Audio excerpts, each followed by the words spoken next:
Hey there, I'm Gray Estrada, Chinese medicine lifestylist, face reader, podcaster, educator, and artist. This is a quick crash course in face reading. So what is face reading? It's one of the numerous classical branches of traditional Chinese medicine. The two branches that are known the best in the West are acupuncture and herbalism. Here are some key ideas. 1. Form and function relate. A tiger's teeth and stripes point to a carnivorous diet and camouflaging with its environment. A monkey's long limbs and a light body point to agility while moving through the trees. Because humans are a part of nature, the same rules apply for us. Variations in our facial features points to aptitudes, talents, personality traits, and aspects of our physical and mental health. 2. Facial color and appearance relate to health. When someone has jaundice, their skin and eyes turn yellow. When people don't get enough sleep, they get dark under the eyes. Chinese medicine stipulates the colors on the face are indicative of various organ functions and is considerably more complex and nuanced than what's understood in Western medicine. 3. We all instinctively face read. Look at these photos and tell me which person you think is the ex-Navy SEAL and martial arts expert. Have a guess yet? If you're like 95% of the people I show this to in my courses, then you pick this man, Jocko Willink, who is indeed an ex-Navy SEAL and black belt in Brazilian Jiu-Jitsu. The question is, why did you pick him? Because people's bone structure, muscle tone, coloring, wrinkles, and facial shapes all clue us into people's dispositions. Face reading is practical, and it's a skill that can be and should be developed. 4. Face reading is a form of profiling. The FBI and forensic scientists analyze handwriting, known as graphology, to assess and capture criminals because people's handwriting points to personality traits. Law enforcement and psychologists read body language to figure out if someone is lying or telling the truth. Face reading is simply another way to assess our personality, emotions, and experience. 5. Face reading is about pattern recognition. Chinese culture was excellent at documenting patterns observed in life and nature. These observations were recorded and passed down through hundreds of generations. Fast forward to modern times, and the Chinese have accumulated thousands of years of fascinating data relevant to the open-minded and modern human. It can't predict one's future, but does aim to identify rhythms and patterns in your personality that support your intrinsic nature and optimize the direction you take your life. 6. Face reading is relative, not absolute. It is not psychic fortune telling. It's not about strict definitive answers about people and their experiences. Acknowledging this keeps face reading humble and realistic. It's about assessing one's features in relation to priorly documented data and attempting to find relative patterns that can support the complexity of a person's aptitudes and experience. Face reading is indeed fallible, but that doesn't make it irrelevant. 7. Public persona and interpersonal nature. Chinese medicine relies heavily on yin-yang theory, which in a nutshell is the theory of polarities and opposition. Some examples are birth and death, men and women, night and day, hot and cold, expansion and contraction. This means the left and right sides of the body are said to carry their own polarity. In the context of face reading, the right side of someone's face relates to their public persona or extroverted nature, while the left side relates to their interpersonal nature or introverted nature. Terms and definitions: Jing, Qi, and Shen. These are known as the three treasures in Chinese medicine. It's said that if you guard these well, it ensures a life of health, longevity, and emotional resiliency. Jing relates to our genetic expression, bone structure, stature, how well we age, sexual vitality, and the talents we inherit. Qi relates to the energy we yield from the quality of our breathing, eating, feeling, thinking, and sleeping. Qi is not a mystical energy that allows telepathy or telekinesis. The closest and most modern definition of Qi is bioelectricity. Shen relates to the consciousness, anima, and personality of a person that can be seen, felt, and experienced, but not quantified. Mountains and rivers. This is a lens within face reading where we think of the face as a geography or landform. The areas with bony protrusions are mountains, and the areas containing moisture are seen as rivers. The mountains are the forehead, nose, cheekbones, jaw, and chin. The rivers are the eyes, ears, nose, and mouth. Assessing the mountains and rivers of a face points to a person's most ideal geography to live in. The 5 elements. Fire, earth, metal, water, and wood are seen as 5 phases or rhythms in the natural world that mankind has been dependent upon since the beginning. They are seen as non-self-aware personalities and/or the emotions of planet Earth. Because we're an extension of the natural world, these rhythms can be found in us in relation to our organs, emotions, activities, and facial features, amongst other things. Some people carry more of certain elements than others, but we all carry some of each. Enjoy the face reading. Hey there, everybody. Welcome back to another edition of my face reading series. I'm Gray Estrada. If you guys have not met me or know about me or have visited my channel, so what I do is Chinese medicine lifestyle facilitation. So what that means is I read people's faces, which is a classical branch of Chinese medicine. And as I do that, then I build out the lifestyle guidance for my clients individually. So that being said, one of the things I do here is read people's faces, well-known people, so you can get a feel for what a face reading is and how it works, and then how that relates to your lifestyle and what we can see in people's lifestyle rhythms, what they do, how it affects them, yada, yada, yada. So today we are going to face read Harvey Weinstein. And obviously Harvey Weinstein has been very much in the media and press for sexual allegations, sexual harassment, rape. There's a lot of different things that he's been involved with. And I believe today, actually, I think I just saw an article that he may have gotten 23 years. So not looking so great for him, but seems pretty fitting given what we know about him. So a couple key things, okay, we're gonna look at when we look at Harvey Weinstein. So the thing that I like to touch on first, usually when we do these kind of readings, is to talk about the Jing, Qi, and Shen of a person. So the first layers, when we look at the Jing of Harvey Weinstein, the Jing is not expressing particularly well, and that's for a few different reasons. So when we look at Harvey Weinstein's face, one of the things that we can see about his Jing is what we would call the stiffness or frozenness, which technically isn't a word, but there's a frozen quality or a stiffness to his Jing. And the way what this manifests as, we can definitely see it in his Shen. So when we talk about that, I'll touch on this. But the Jing, one of the things we have to remember about Jing is that Jing is about using and expressing the talents that we have, allowing that energy to come forward and to move and to express. Now, there are things that will bind up our Jing. And one of the things that binds up our Jing more than anything is lying. So secrecy, lying, suppressing one's truth. And if we know the truth to be something, but we hold it and we bind it and we push it down, this stops the expression of Jing, because Jing and the expression of our talents and all of the things that make us unique, for that to move freely, we have to have free flow of emotion. And when we lie and we have secrets and we bind things down, the Jing does not express well. It stops the life force. So when we look at his Jing, it's not great in that regard, and it's really manifesting in his Shen. So we can see it in the light of his face. This is what I would call toxic water. So if we look at his face doesn't particularly glow. There isn't a brightness or a lightness that comes off of his face when we take a look at these pictures.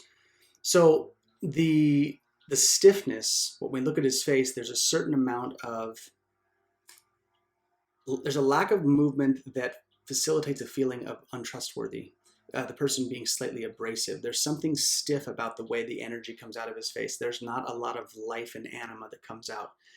So when we see this and we look at him and we see the context of his life and what's happened in the media and what's happening, with him in court proceedings, it definitely follows suit. So one of the things we're going to look at too is his Qi level. So when we look at his face and the state of everything, I think Harvey Weinstein's a great person to look at, because he's one of those people that you can look at and you can see that he is most definitely not healthy, and he doesn't look good. And you don't have to be a face reader to identify this. Most of us can look at a picture of Harvey Weinstein and say, yeah, he doesn't look particularly healthy, and it doesn't require anything other than just an observational eye. So the first thing we're going to see is definitely what we would call Qi deficiency and blood deficiency. When the face looks weathered, even at his age, but when the face looks weathered and the amount of pallor and the pale that we see expressing through his face, this is Qi and blood deficiency. The way we can think about this is bioelectricity and the actual circulation is not moving particularly well in his body. When we see that paleness, that means the blood is not expressing, through the heart and through the emotions. The emotions are not moving well. So when we see that Qi deficiency and that blood deficiency, this makes a certain amount of sense given what we know about him and the things that he has been on trial for. So we're seeing that most definitely, that the Qi and blood are not moving, and it would not surprise me at all, and this isn't revolutionary and this isn't even highly intuitive, but he looks like he could have a heart attack at any moment for the most part. And part of that is that paleness in the face. So the energy of the heart expresses through the face. What they call the light of the spirit comes through the face. The Shen emits from the face. So when there's this paleness, it can also be a sign that the heart is not getting sufficient blood, or the emotions are not imprinting well as the blood is passing through the heart. So that doesn't look good for him. And he's got a little bit of a fleshy nose. We'll talk about that too. And that can be signs of heart stuff, but definitely see kidney and liver weakness in his face. If you look at this picture and you look under his eyes right here, these big pillowy bags, this is definitely relates to liver and kidney function. So kidney, if it's really dark and it's up high close to the eyelid, that's usually a little more kidney. And then if it goes a little bit lower where you see these big bags, and people get these, this is the liver is congested. The liver regulates the free flow of emotion in the body, interestingly enough. So when we see someone like this, these huge bags, usually the liver is stagnant. Something is not moving, whether that's emotions or the liver is fatty. There's a fatty liver disease, in progress. There can be lots of different things, but I would say kidney and liver are weak in Harvey Weinstein just by looking at his face. He's also got what they call spleen dampness.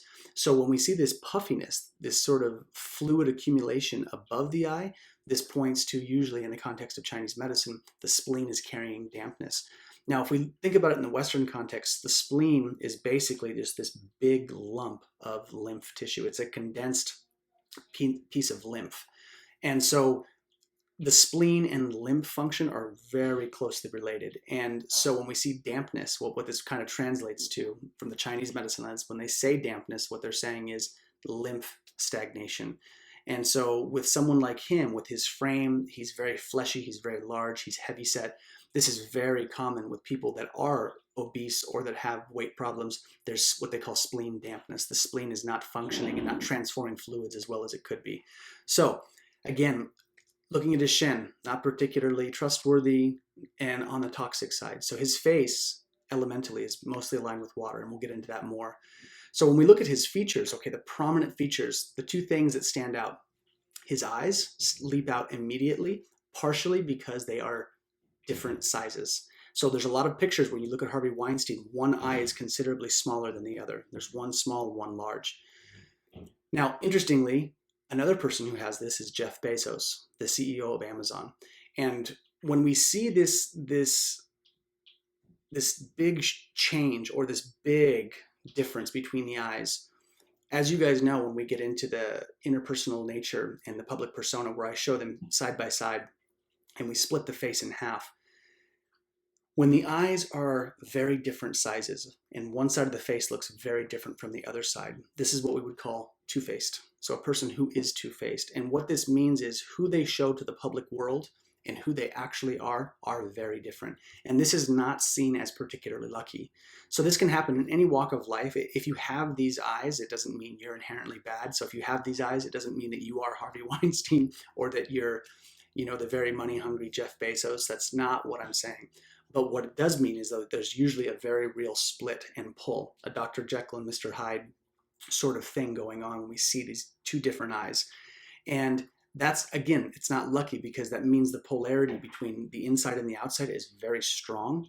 And it's more lucky, okay, more auspicious when the eyes are closer in size, when they both are the same. So he's got these stand out right away. The next one is his fleshy, jowly cheeks. So when you look at his face, the first thing that leaps out is the heft or the fullness of his face, the meatiness and the fleshiness, and his eyes. Eyes are fairly penetrating. They're two different sizes, and then you've got this really fleshy cheeks. Now, the fleshy cheeks are often people who have really full cheeks are said to have money bags. So these areas, they call them right here. If you want to think of it like a chipmunk who stores for the winter, when we look at this, they call this area money bags, and Harvey Weinstein does have these. Technically, these are a lucky feature on him, especially given the context of his life. People that acquire a lot of money often have full cheeks. Now, there are a lot of people who have thin cheeks, hollowed out cheeks, who make a ton of money. So it doesn't mean it's always like that, you guys. You can have other features that are going to bring money towards you, but one of the features, all right, one of the many is money bags right through here. And his cheeks are full. He's made a lot of money, so that lines up. When we look at his interpersonal nature and public persona, we're going to see, if you look at this picture, okay, the picture on the picture on the left that you're looking at is his public persona. The picture on the right is his interpersonal nature. Now, just for a second, take a look at this picture and notice how different the two faces look.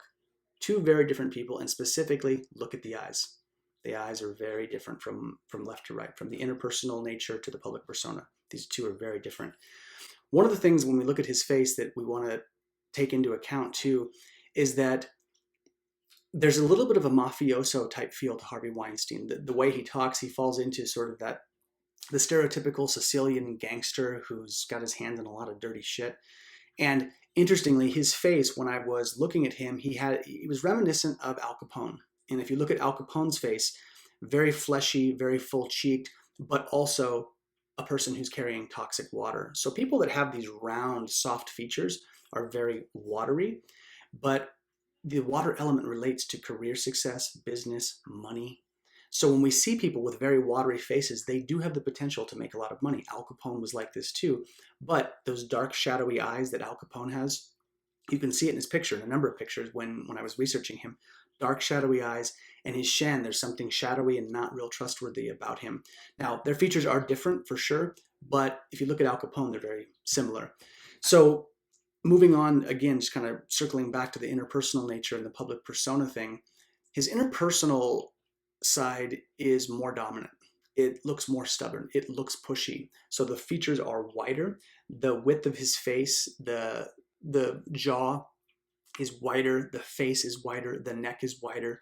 So everything on his interpersonal nature is more bullheaded, pushy, and dominant. The wider the features, the more dominant and yang we want to think of the person or the disposition. So the more narrow the features, okay, really skinny, thin faces are more yin collectively, okay? And there's lots of different ways to break it down. But if we look at this picture and we look at his public persona, it's the soft, meeker version. So what he wants people to see is this soft, subdued person, this soft, at ease, more yin person who's willing to help and sort of, guide. And then when you get to know him, the interpersonal side is definitely pushier, more dominant, fleshier, and meatier. So again, when we look at his life, and this is very easy to verify, that's part of why I do, people who are well known, is you can look and say, okay, like here are the features. This is what we're seeing, and what are we seeing in the media? What are we seeing in the court proceedings? What are we hearing in the testimonials of how he has treated people? Very dominant. The things that he has put women through, the way he manipulated, the way he would be sexually aggressive, overtly sexual and aggressive in his dealings, is very real and not great. And so we can definitely see this again in the interpersonal nature and public persona. Look at these two pictures and ask yourself, would you want to if you had to have a beer with either one of these people, who would it be?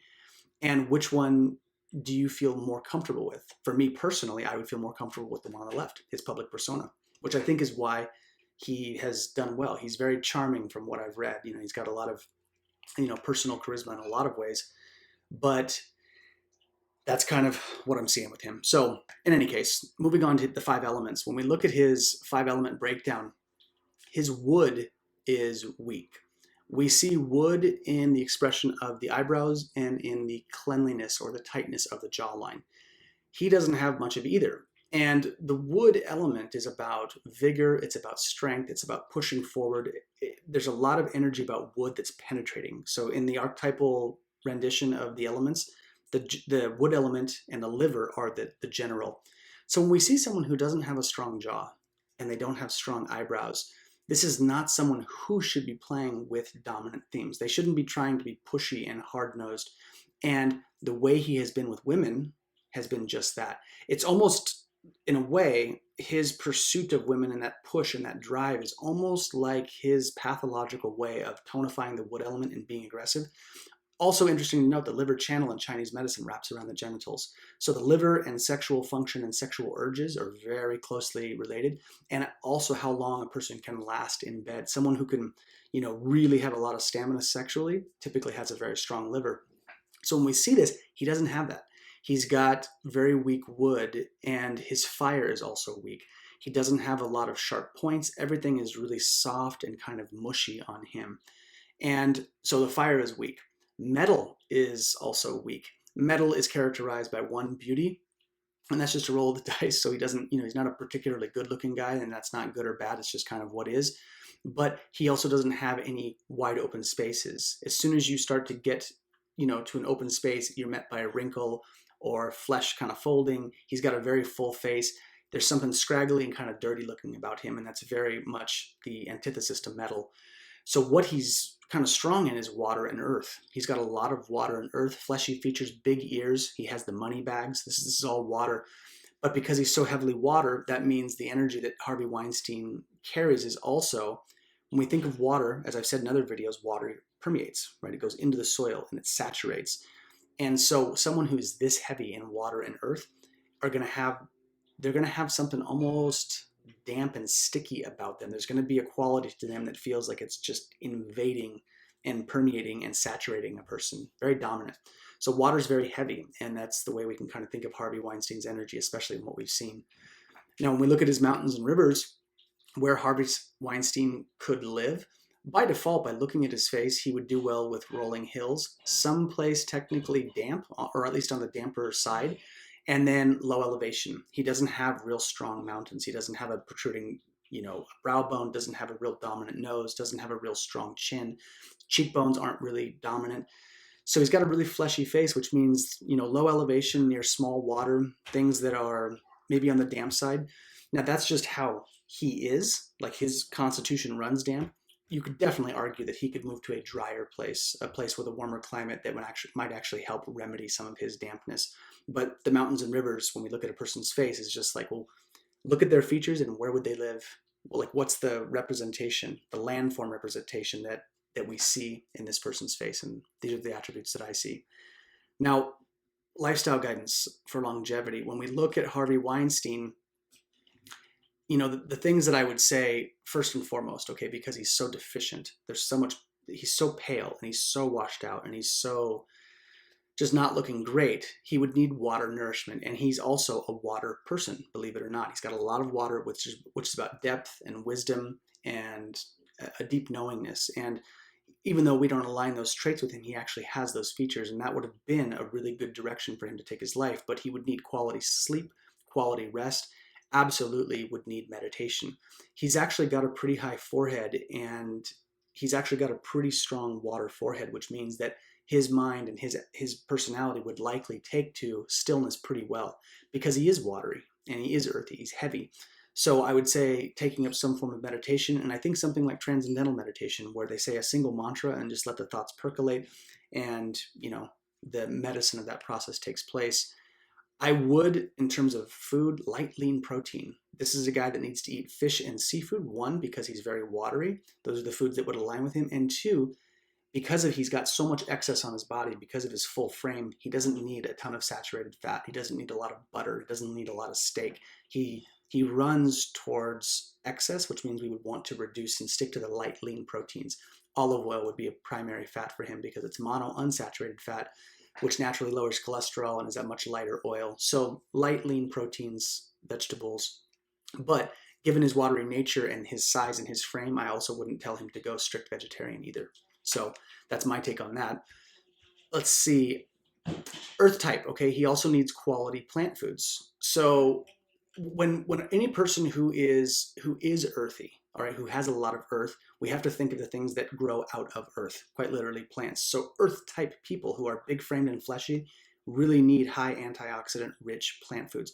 You can argue that everybody needs that, but people who are earth type need that even more. People who have a lot of fire and a lot of metal can actually eat quite a bit more meat and do just fine with it. But earth types need a lot of quality plant foods. So again, because he's prone to excess, I would say he needs that. Now, because his wood is so deficient, and he has tried to circulate it, I think, pathologically through sexual advances and just the way he's lived his life, he would need simple exercise. People that have really strong wood are going to be usually have strong connective tissue. They'll often be coordinated. They'll often have sort of an explosive or strong looking side to them. He doesn't have that. So I would not suggest him strong plyometric exercises that are really intense. What I would say is simple exercise, things like walking, things like swimming, things that are going to just get his blood moving, because his chi and blood are so deficient. There is no movement. He just needs basic, simple circulation, and primarily to move his emotions as well. So anytime we move the blood, we move the emotions. I've said this in other videos, but the blood is seen as a liquid tissue, and the heart stamps emotions into the blood as every beat of the heart pumps emotions into the blood. And so this is part of like the other way to look at it from the Western lens, right? We know when we exercise, we feel better. But when we move the blood, what we are moving, given that the emotions are imprinted into the blood, is that we're moving emotions. And for a guy like this, I would say that would be really highly critical. Now, interestingly, when I'm saying that he's weak in wood, when I looked at a picture of him in his youth, and if you look at this picture, his eyebrows were actually stronger. Now, his Shen, still not great. There's still something penetrating and not real trustworthy about this kid. But his wood was stronger. His face was leaner. He was younger. So he had some wood, but I think over time, either through the misuse of it or through organ deterioration, maybe the liver, getting backed up, who knows why it actually happened. But his wood was stronger in his youth. But again, we have to play to the features that we naturally have, and we have to see where our face actually is at the moment, because we have to live from that place. And then the last piece for lifestyle guidance, the metal themes that I would give him to sort of remedy would be uprightness, purity of thought and action. This is what keeps water clean. So metal in the 5-element cycle, metal engenders water. Metal actually supports the creation of water. So if the water is dirty, we've got to go back one element in the cycle. We want to clean up the metal. So again, that uprightness, the metal energy is about the lung and heart function. They're very closely related because they're geographically sharing the same space. But metal is about the openness of the chest. It's about the upright spine. It's how well we breathe. It also has strong ties to our ancestral connection. So how well are we accessing that which came before us? And for someone like this, whose water has become dirty, and that excess earth and that extra flesh, I would say the metal would primarily be mental and emotional practices. Basically, be honest, be virtuous, be upright, be righteous in thought and action. And this would fundamentally clean up his body over time. And this is actually what would help him lose weight and drop and lean down. So these are the big themes, you guys, for Harvey Weinstein. It's good that he's, that the chickens have come home to roost, that he's getting in trouble. I think it's a good thing. But he's caused a lot of problems in people's lives, and a lot of women have been affected negatively. So this is my read on Harvey Weinstein. If you guys would like a reading from me, please reach out to me at Omni Health and Lifestyle. And as always, thank you so much for your time. Take care, you guys.